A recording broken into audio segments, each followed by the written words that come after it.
Understanding the cultural and linguistic background of our students improves the classroom experience and promotes the Thunder values of mutual trust, meaningful communication, and diversity.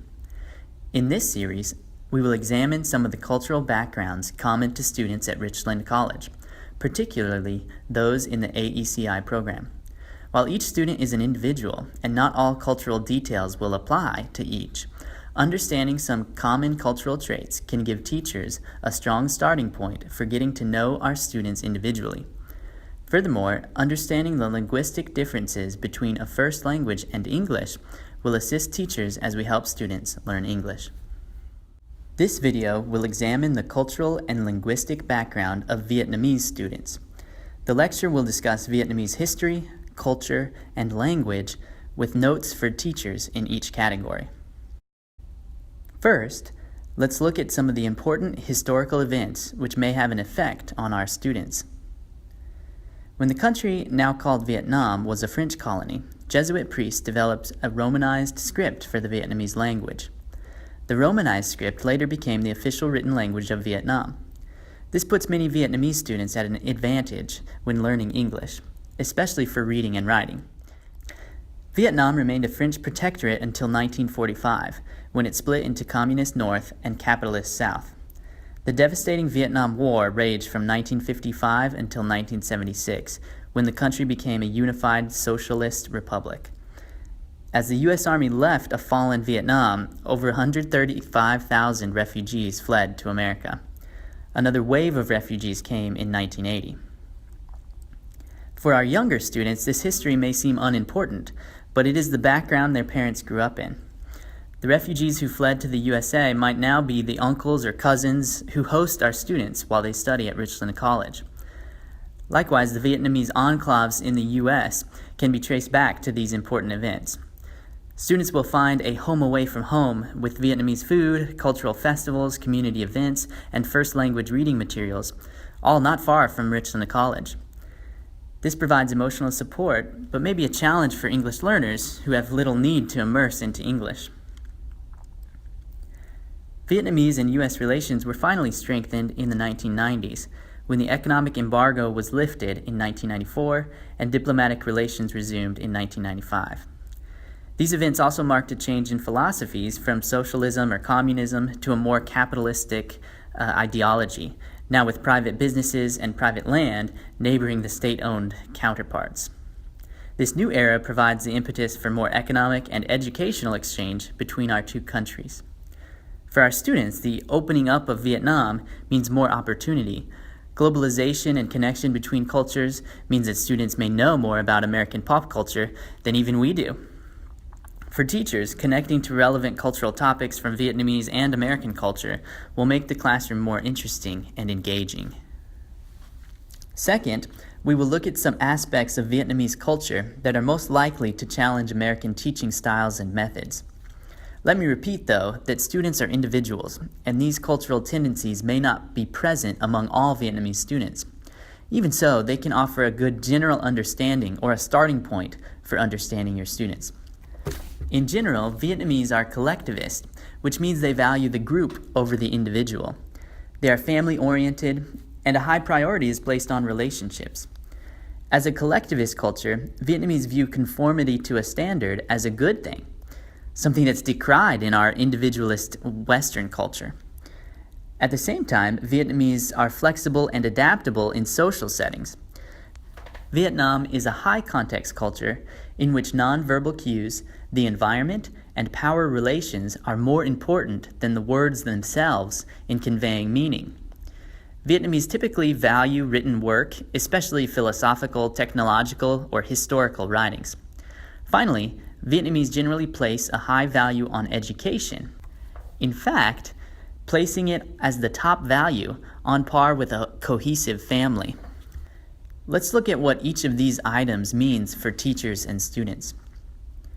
With students from a collectivist and family-oriented culture, teachers should pay close attention to the social environment in the classroom. Cooperative learning and developing a positive classroom atmosphere can really help students thrive.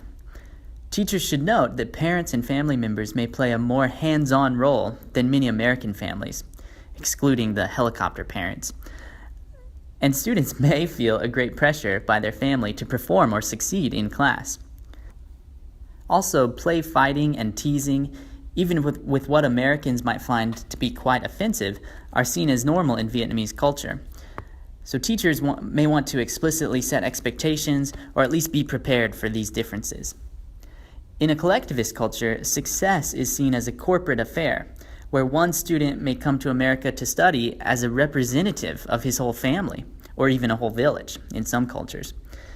The idea that we pass or fail may promote what Americans call cheating in our individualist culture. Vietnamese and many Asian cultures see learning as the achievement of a standard. This leads to instruction that is based on memorization and copying of styles or forms, with less room for creativity or independence. Teachers can assist by providing models for the students to emulate. However, we should provide multiple models to show students that there's more than one quote-unquote standard that's acceptable. Alternately, teachers might use students' writings and peer review to discuss the different elements of a successful work. Note also that this idea of achieving an ideal might lead students' work to look quite similar, whether or not they were directly cheating or copying. The flexibility and adaptability of my students has emerged especially when playing a class game or participating in a festival. New aspects of students are revealed, and prior judgments are rendered invalid. Offering multiple and different types of learning activities might also bring out this flexibility and allow students to shine in different ways. People from high-context cultures look for unspoken rules and clues for meaning based on factors from the layout of the furniture to the dress and demeanor of the teacher. The American informal style might be disconcerting to students at first. Also, the pomp and ceremony that may be belittled or underappreciated in American culture may be more meaningful for students from a high-context culture. Finally, because students will likely view teachers very highly, the individual attention and genuine care from teachers can go a long way. This is true for all students, but may stand out as remarkable for students from a high-context culture. Because students may view technological and complex texts with high regard, writing a journal about everyday life or an opinion essay may be challenging or seen as less important. Teachers should explicitly state the value of these exercises and may have to champion the importance of individualized and creative thinking. Very personal topics, while common in the U.S., may be especially challenging for Vietnamese students. Teachers might also use relevant text, such as Vietnamese news reports or translations of texts or folk stories from Vietnamese culture. Vietnamese value education very highly, and parents especially might expect a rigorous instruction for their children. Again, teachers will need to explain their methods to students. Finally, let's look at the linguistic differences between Vietnamese and English. Vietnamese is tonal, monosyllabic, and non-inflective. The latter factor means that Vietnamese word forms do not change for grammatical reasons. Instead, the context or additional words are used to show singular or plural, masculine or feminine, or the tenses of a verb. Because of this, students may struggle with inflection in English. Second, Vietnamese is phonetic and uses sound-to-symbol correspondence consistently. English, on the other hand, has a complex phonetic scheme, with some symbols being used for different sounds. Vietnamese, and most students, will struggle with these inconsistencies. As stated already, Vietnamese uses a Romanized script, which gives students an advantage in reading and writing. Major differences arise in pronunciation, as some English sounds are challenging or simply do not exist in Vietnamese. We will look at the attached chart for some examples. You might want to print this chart as we follow along. So follow along on the chart, and as you can see, the chart shows different pronunciation types, the English sound, word, or phrase, a common Vietnamese mispronunciation or problem that might arise, and then some notes. We will not look at the entire chart, but we will briefly look at some of the differences. First, consonant clusters are challenging for Vietnamese students to pronounce. Students will often simplify the clusters or drop consonants in their pronunciation. For example, milk is pronounced mick.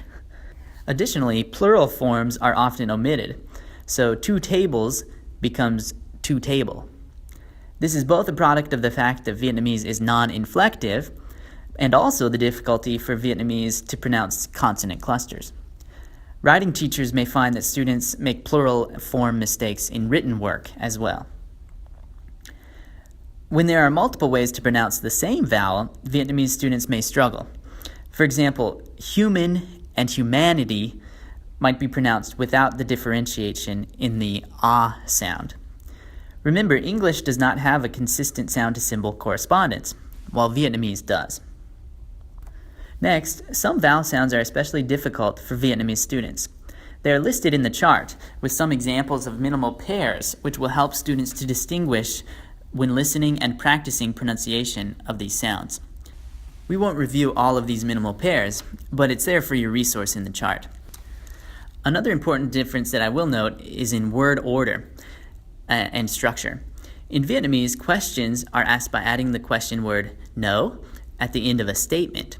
For example, the statement, "You go to school," becomes, "You go to school, no?" When learning English, the auxiliary can be challenging. In other words, it's hard to form, "Do you go to school?" And it is even more difficult when the negative is added. "You don't go to school," as a statement, or "You don't go to school, do you?" as a question. Another key difference to point out is in prepositions, particularly prepositions of place. In English, prepositions state objective locations, regardless of the position of the speaker or the hearer. However, Vietnamese prepositions are relational and contextual. For example, the English statement, "I go to the library," can be expressed in 3 ways in Vietnamese, depending on the location and intent of the speaker. "I go the library" simply shows the desire of the speaker, without using a preposition. "I go out to the library" indicates that the speaker is inside, perhaps in his house, and is planning to go outside and walk to the library. "I go into the library" shows that the speaker is near the library but outside it, and the speaker intends to go inside. Teachers can help Vietnamese students by explicitly demonstrating each English preposition and showing the multiple meanings of that preposition. Likewise, combinations like "look over" and "overlook," or "give in" and "give up," should be explained. Somewhat like prepositions, pronouns in Vietnamese are also relational. In English, "I" refers to the speaker at a given moment, and it will change depending on who is talking. In Vietnamese, however, a relational word replaces "I" and will stay the same throughout the conversation. For example, a child might ask their parent, "Are you going to play with me?" in English, and the parent would respond, "Yes, I will play with you after dinner." However, in Vietnamese, the same exchange would start with the child saying, "Is parent going to play with child?" In turn, the parent would respond, "Yes, parent will play with child after dinner." This relational pronoun use reflects the importance of knowing one's place in Vietnamese culture. Teachers can help students through conversational practice, and also by explicitly stating what the teacher prefers to be called. A teacher might include a short cultural lesson relating to pronouns, names, and hierarchy in America. They might also discuss the level of informality in the USA. A final linguistic note is that the Vietnamese language includes classifier words, which may help students as they group ideas or objects. For example, all the words for fruit are attached to a fruit classifier word in Vietnamese. This may help students in classification of English words. Evidence suggests it also helps Vietnamese students in math. Teachers should be on the lookout for any interference, though, where Vietnamese classification might differ from common English categories. In conclusion, knowing the historical, cultural, and linguistic background of Vietnamese students will help teachers to understand their students and help us be equipped to assist them as they learn English. I hope this material is helpful to you as you interact with Vietnamese students. This research was taken from a chapter of Sociocultural Contexts of Language and Literacy, entitled Literacy in Vietnamese Communities by Tho Thi Dien. Hope you enjoy.